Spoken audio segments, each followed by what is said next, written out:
Alright, that's all for the Arcos of Dark quest. Let's go ahead and head over to... Where do I start this? Head on over to Old Charlian.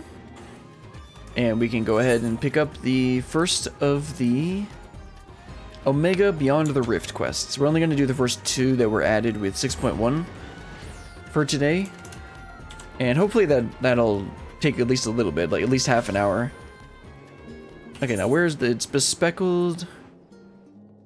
10.9, 14.3, 10.9. Ah, okay, it's here. Alright, let's head on over there.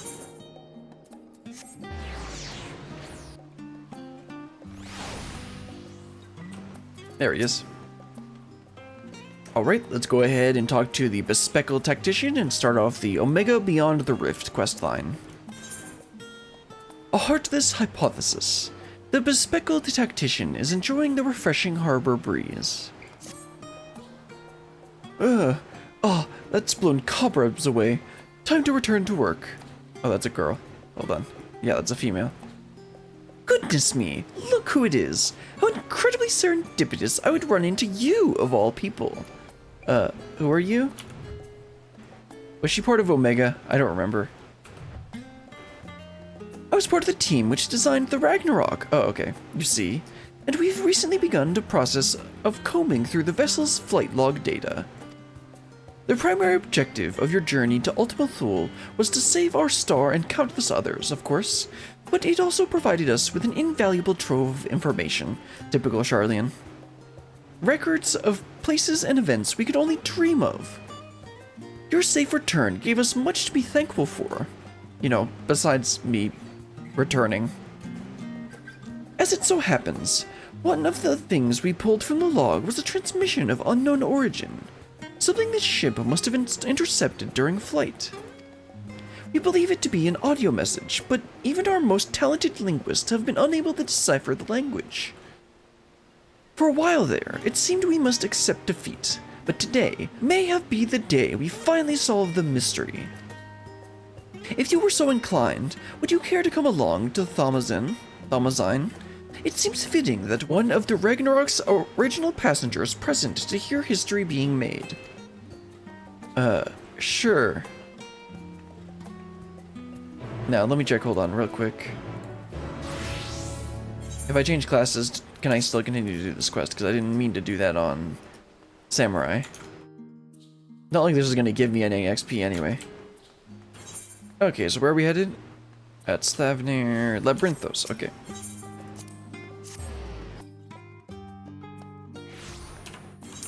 Where are we? Oh, okay, yes, down there. Let's teleport to Alporia and head on down.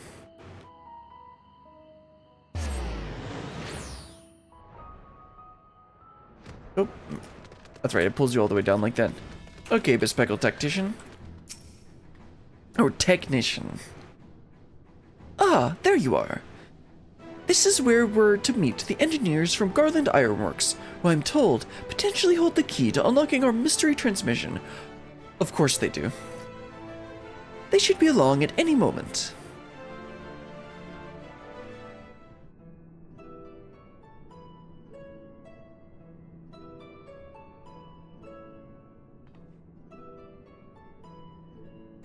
Sorry we're late.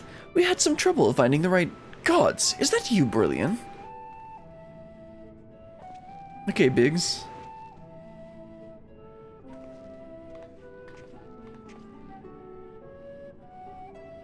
Yes, the woman herself. I ran into her at the harbor, and thought if anyone deserved to hear this message deciphered, it was Beryllian Mason.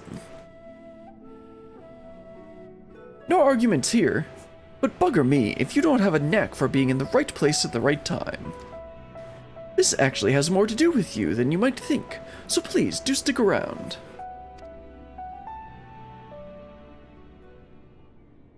Shall we pick up from where we left off then? As I was saying, we think this transmission the Ragnarok intercepted is a message of some kind, albeit in a language entirely alien to our ears. Alien being the operative word here, Considering we received the message out in the great expanse, its origin was likely some distant star. Unfortunately, our list of off-world allies is presently rather short, I'd say. Thus, we were resigned to the fact that the meaning behind the message would remain beyond our understanding. Why don't we just go ask Case Fogger, or not him, Midgard Somer. I mean, he's in my pocket right here. One of my colleagues, however, refused to give up. She remembered the Ironworks engineers who had been so helpful in the construction of the Ragnarok, and turned to them for insight into our seemingly impossible problem. And this face is hitting a serious uncanny valley vibe. Like with mainly the teeth. If you get rid of the teeth, it looks normal. Like if she was just regular, or like smiling, but it looks just kind of off because of the... It's slightly too realistic, and it hits uncanny valley territory.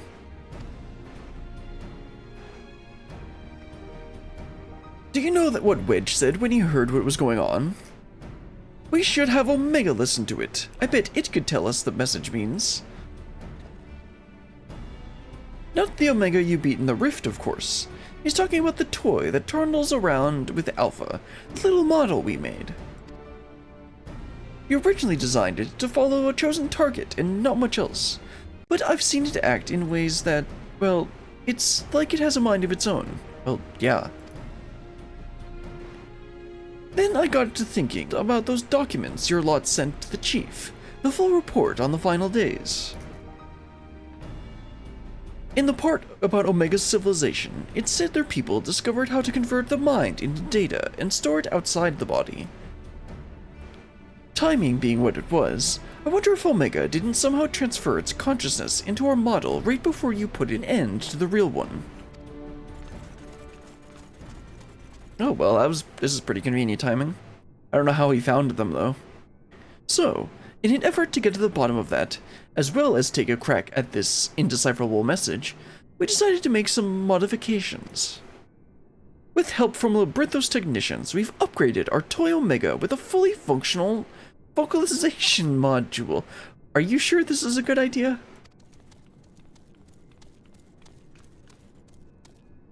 We played the transmission for Omega, and I think it's ready to share. Quee.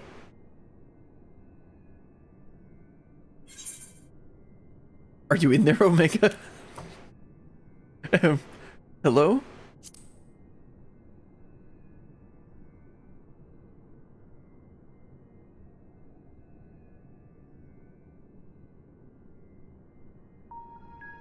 Affirmative.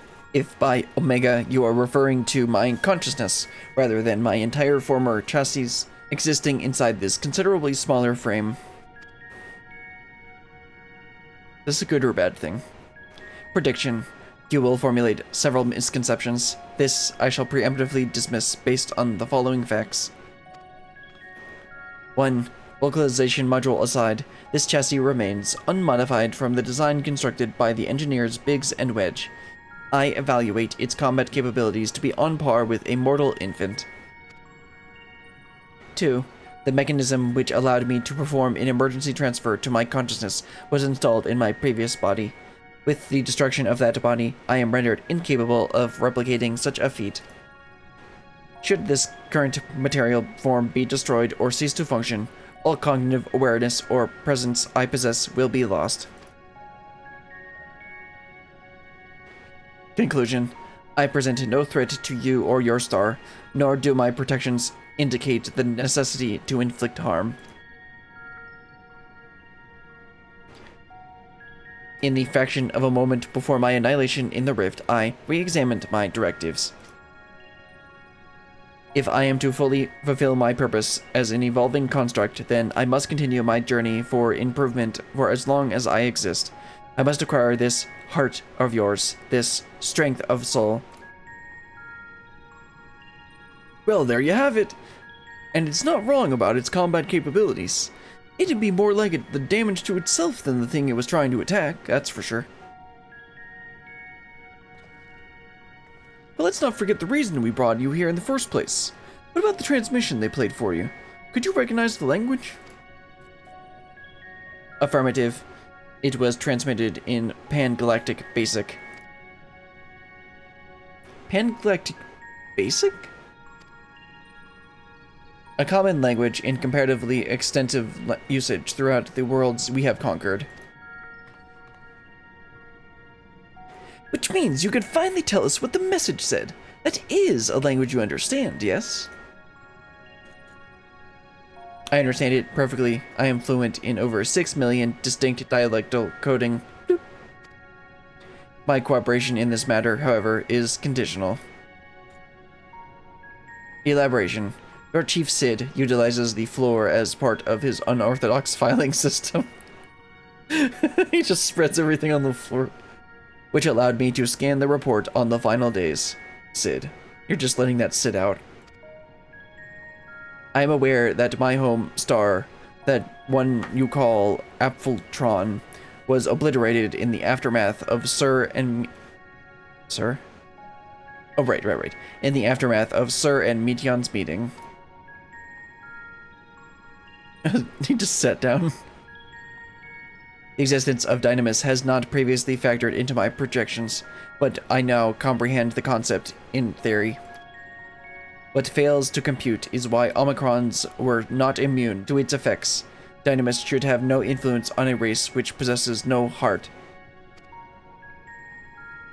And yet, Sir expressed to Meteon a desire to cease existing. Illogical. I must pursue this anomaly further, until the full equation becomes clear to me. I must analyze all the elements of the final days and deepen my understanding of the heart's intangible properties. To expedite this process, I require an external interpretation of these sections of the report, which continue to produce errors in my calculations. Sorry, I can't really help you with the Dynamis thing. Also, Alpha fell asleep. He got bored. I request the assistance of Brilliant Mason, as one who experienced the ravages of ultimate despair on multiple fronts. Did you really have to remind me of that? And displayed immeasurable heart in engineering my defeat. She is the optimal choice to fulfill this role. Well, that's true. So we either agree to your conditions, or you tell us nothing. I'm sorry to put you in a spot like this, Brilliant. If you have the time and the patience to spare, we'd be grateful if you could humor the toy's demands. Just referring to it as a toy. Pet Alpha. As Alpha dozed off, I suppose the subject was a bit technical. Bloop. Rouse yourself, Alpha. You must listen and consider these matters, even as I must. Queer. Why don't you make a trip out of it?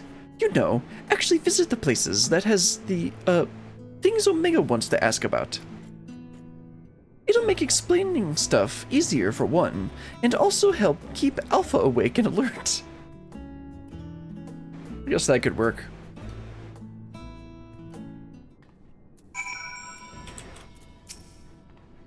What a remarkable development! Biggs and Wedge told me much of your encounter with Omega before we began, and now that we have the Omicron's weapon talking, there are so many questions I'm simply dying to ask. Back when we were first exploring our options, we did actually consider playing the transmission to the inhabitants of Ultima Thule. The problem is, we could be dealing with beings recreated through Dynamis. Their communication is based on emotional energy, and anything lacking that vital component would likely fail to register. That rules out a recorded message, and so we focused on the resource we had at hand, never dreaming that the solution would all but fall in our lap. Omega has been an outright terror to us in the past, but it's almost strange how little it frightens me now. It helps that it's trapped inside a tiny model, of course, and that it follows Alpha around like a puppy. But most of all, I remember the Chief telling me how much I'd sounded like a lost child there at the end. I bet the Chief won't see this one coming. Once he gets over the shock, though, I don't think he'll want us to destroy Omega. Nero, on the other hand, he'll want to use the model for some dangerous experiment. Of course he will. In fact, maybe we should put off making the report for now. Yeah, probably a good idea. Quit? I see you have chosen the mutual beneficial option. Logical. Setting aside the matter of Sir, there are 3 elements of the report on which I desired clarification. The first of these concerns the progression of the final days in Radzadhan. I recognized no pattern in those who succumbed to the transmission, and those who did not. Ah, okay, we can help answer that. That's a bit of a trick. Wanted to chat with the locals. How about we lend you an airship? We do not require such outmoded technology. Brilliant's teleportation spell is the most efficient option for long-distance travel. True. This chassis is a model, essentially a toy, and Alpha, despite his organic composition, is indistinguishable from a stuffed doll. He's not wrong. Conclusion, we qualify as material possessions. Pick us up and you can teleport the 3 of us to our destination. Begin Omega's journey for answers? Yes. Guess we're going over the Thavner first.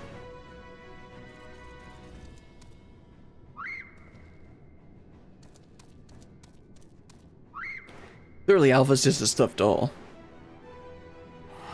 We'll just ignore all of the stuffed alphas I've desynthesized.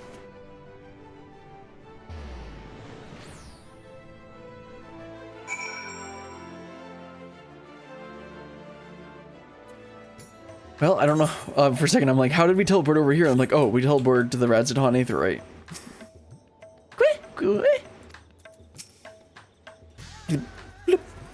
Sensors indicate we have arrived in Radzadhan. Objective, identify factors for resistance to involuntary transformation. Hypothesis, unaltered survivors of the final days will display significant strength of heart. Well, that's not a bad hypothesis. Confirming this theory will require the cooperation of live subjects. Where is the ward designated for residential habitation?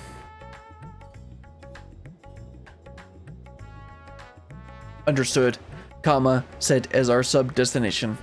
Please take the lead and select the subjects we are to interview. And Endwalker following mechanics. Okay. Let's head on over to where we headed. Oh, there's a speech bubble. Let's do that first.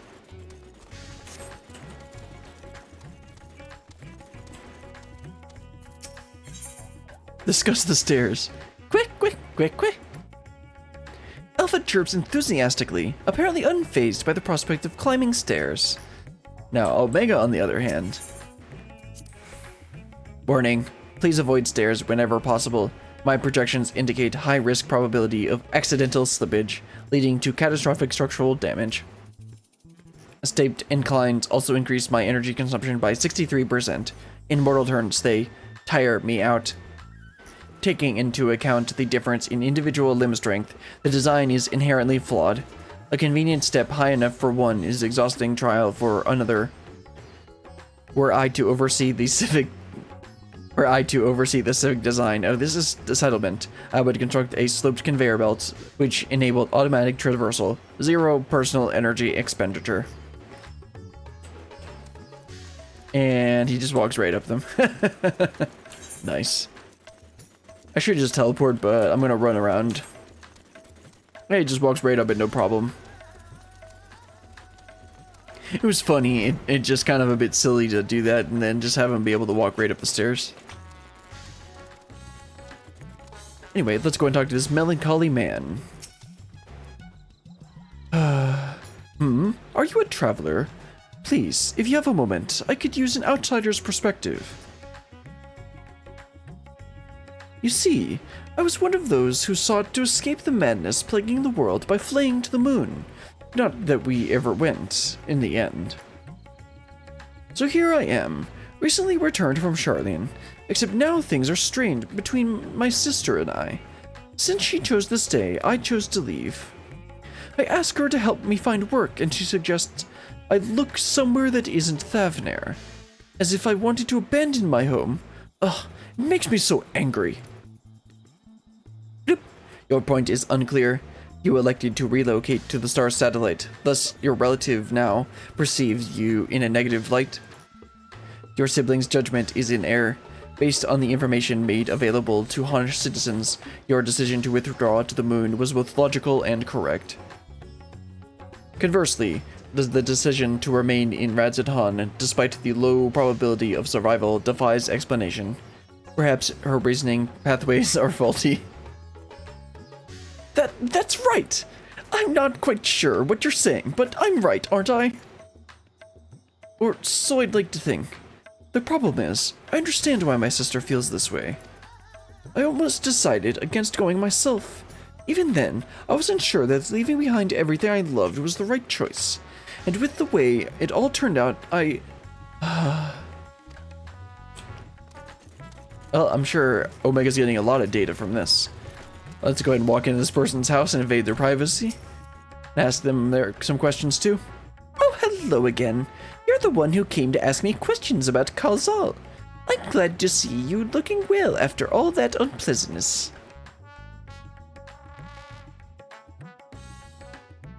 I remember the burning skies and hearing screams, but truth be told, I'm still confused as to what actually happened. I only know it wasn't unusual for entire families to go missing. Many of my neighbors' houses lie empty even now. Kazal's place is one of them. He had no close relatives to speak of, and I heard that it was members of the consortium who came to remove his belongings. What a terrible thing to have to do. Terrible. Kazal's passing was recorded in the report. Clearing out his domicile and readying it for a new habitation seems an appropriate reallocation of resources. Dear me, what a clever little contraption. But of course, I'm not against making the use of his quarters. That would be wasteful. It's simply that Kazal was always such a vigorous person. All that passion, all those dreams, suddenly gone. I feel the same sorrow for everyone who was lost. Seeing the remnants of those vibrant lives packed away in boxes. That is what I mean by terrible.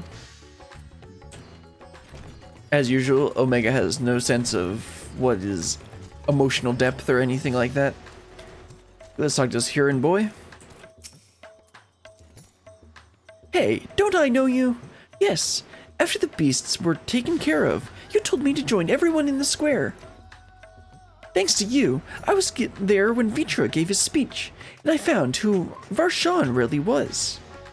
It's a shame, we don't really get to play like we used to, but Mama says Vitra has been busy putting the city back together. Maybe I can work for him one day, when I'm a man grown. That's nice. Vitra, Midgar Somer's offspring, yes, and this child wishes to put himself at the worm's command, that he might make his own contribution to society. A pattern emerges. I predict that Honish survivors are those who had ingested Vitra's blood and become his draconic minions. No, Omega. No. You latched onto the wrong point. No, dragons were no match for our civilization's might. Their combat capabilities are not to be underestimated. It is unlikely they would experience emotions of dread or uncertainty as exhibited by lesser beings in times of undue stress. Dragons? I'm not a dragon, and I never ingested anyone's blood either. Ew. You are not of Vitro's horde, so you possess no hidden means to fight off the beasts. What of fear then? You were frightened? Yes, I was frightened. I just hid and hoped they wouldn't find me, at least until she told me it was safe to come out. Brilliant. I require a moment to process this input. Let us move apart and discuss our findings. Okay. That's right, they're still following us, so we need to end it off with one of these. Bloop. Processing data. Evaluating hypothesis against accumulated evidence. I offered an optimal analysis for each subject's testimony, yet each time their response conflicted with my assessment. Without identifying the root cause of this conflict, I will be unable to properly define what constitutes strength of heart. Perhaps the heart you seek lies in the conflict itself. Perhaps we should continue the questioning. Perhaps it's a matter beyond you, nah.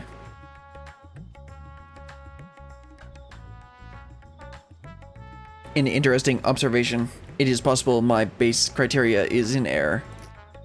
In which case, it is imperative that I continue this learning process and repair any fundamental misconceptions.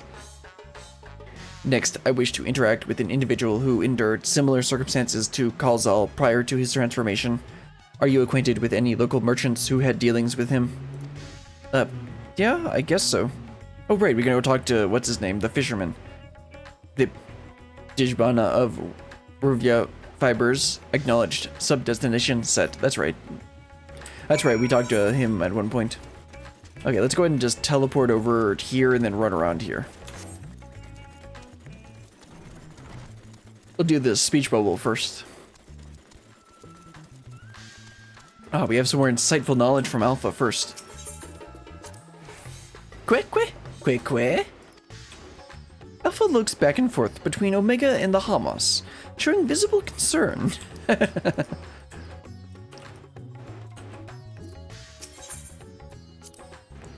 Halt, Brilliant. Do not proceed beyond the fence. I wasn't going to. In this body, birds of that size represent lethal, unthinkable threats. They will peck my carcass apart, searching for meat that does not exist. Conversely, Alpha can correctly identify my absence of nutritional content. If only he would apply that intelligence towards maintaining a regular feeding schedule. Poor habits adversely affect his mobility. Alpha, you need to eat regular meals, okay? Take care of yourself. Okay, let's just hop across these things that Omega can somehow climb over.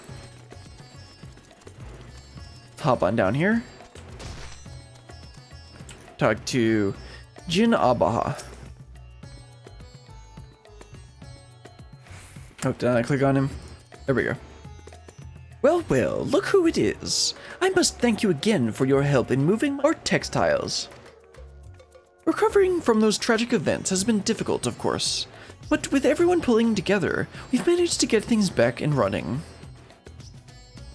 Jinabaha, I come with questions related to that tragedy, specifically your survival of the final days. Although you were similar to Kalzal in many respects, he succumbed to the transformation and you did not. Why? What is the critical difference between you and him? What? I'm sure I don't know. I'm not especially brave or courageous, if that's what you're asking. Perhaps being focused on protecting our workshop kept me from spinning into a panic. Still, I imagine Kalzal would have been feeling the same sense of responsibility.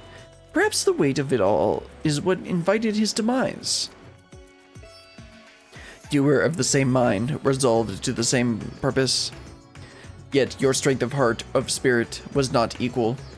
If I merely emulating the individual is sufficient, then some other unforeseen factor must be involved.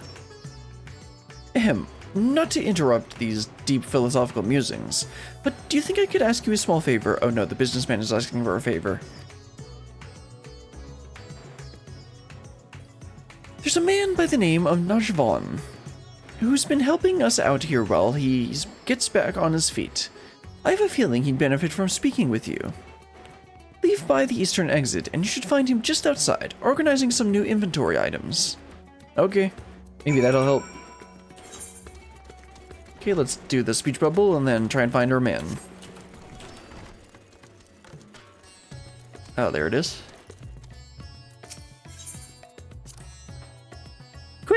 Quick. Alpha puffs out his chest proudly, seeming to imply that his Ironworks uniform is the best attire anyone could wear. The equipment being manufactured here, it is worn to perform specific duties, yes. Conceptually, it seems analogous to our practice of switching frames to better serve our mission objectives. I, for example, did not begin existence with the Omega model. I was originally supplied with standard issue Omicron chassis, serial number M-017. On this world, that alphanumeric combination would be considered my given name. Such designations are drawn from our nearly infinite register of celestial bodies to avoid the possibility of duplication. Furthermore, the cluster known as M-017 is better expressed in your language as the Omega Nebula. the same word I used to introduce myself to your kind. Though the associate Omega with the advanced weapon construct, it is also my name, and I see no reason to change it no matter which frame I inhabit. Interesting. So he's actually latched on to a name himself. Okay, now where's our guy? Oh, that's not him. Oh, there we go. Nashvan.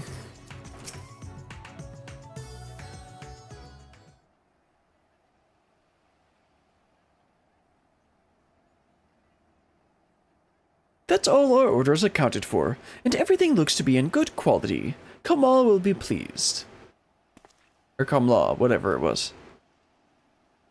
You were with the Scions. You were there. Yeah, I'm in a lot of places. Yes, I'm sure of it. I'll never forget that day. You and your friends helped us escape when people began changing into beasts. My own son, he was afflicted. That huge monstrosity loomed right over him, and I remember my heart turning to ice, freezing in place. Saturac came to my aid, but then he, too, was gone.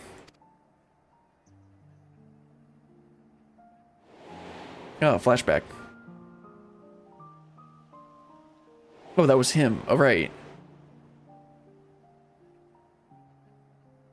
The memories run together in my mind, like flashes from a nightmare. Only the words of your comrade still ring clear.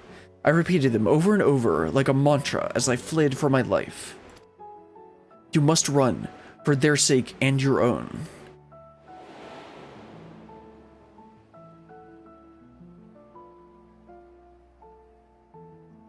It all seemed so surreal, which was probably what saved me from the transformation. The truth of it didn't begin to sink in until the worst of it was over. I have not the words to describe how I felt then, the sorrow that overwhelmed the sense of helplessness. I may still be wallowing in misery, if not for my old friend, Jin Baha. I'd lost my will to work, and he encouraged me with kind words and odd jobs. Now somehow, I live again. I'm thankful to him, to the courageous Awan, and to you. If you see your comrades, please let them know their efforts were not in vain.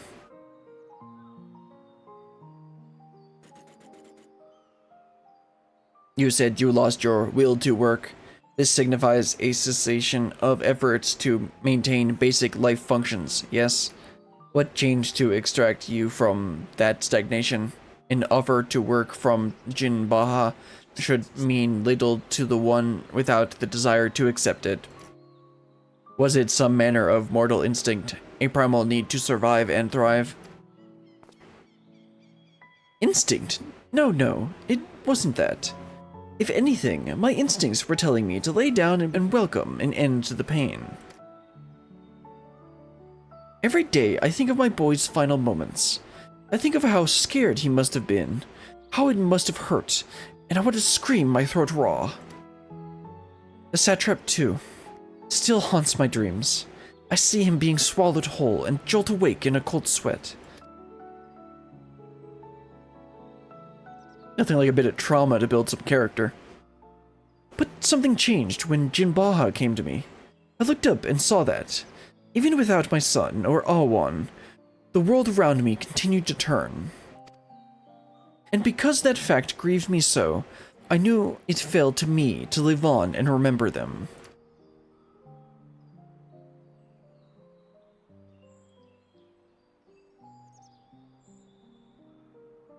Strange, isn't it? What drives me to rise in the morning is the very sorrow which once crippled me.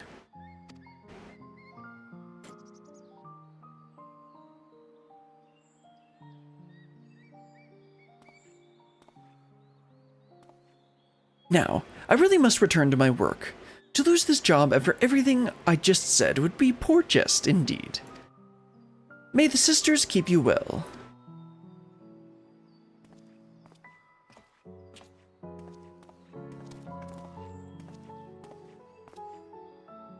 Sorrow, The emotion generated by mortals when their ideas fail to materialize. This I have observed. Yet, when I listen to how Nashvan's sorrow served to rescue him from the near-fatal despondency, his logic eludes me. Am I incapable of preserving the full measure of the heart's properties? Maybe. My best projections failed to predict our subject's responses, and despite their almost equal occupational and mental parameters, Jimbana and Kazal exhibited different reactions to the dynamis effect. I am no closer to recognizing the pattern for involuntary transformations, and your ephemeral mortal spirits confound me as much, if not more, than they did before. Have you considered that there is no pattern to the people afflicted? The hearts of others were ever shrouded in mystery. Perhaps it's time we move on to the next element you wanted to clarify. Well, let's just move on.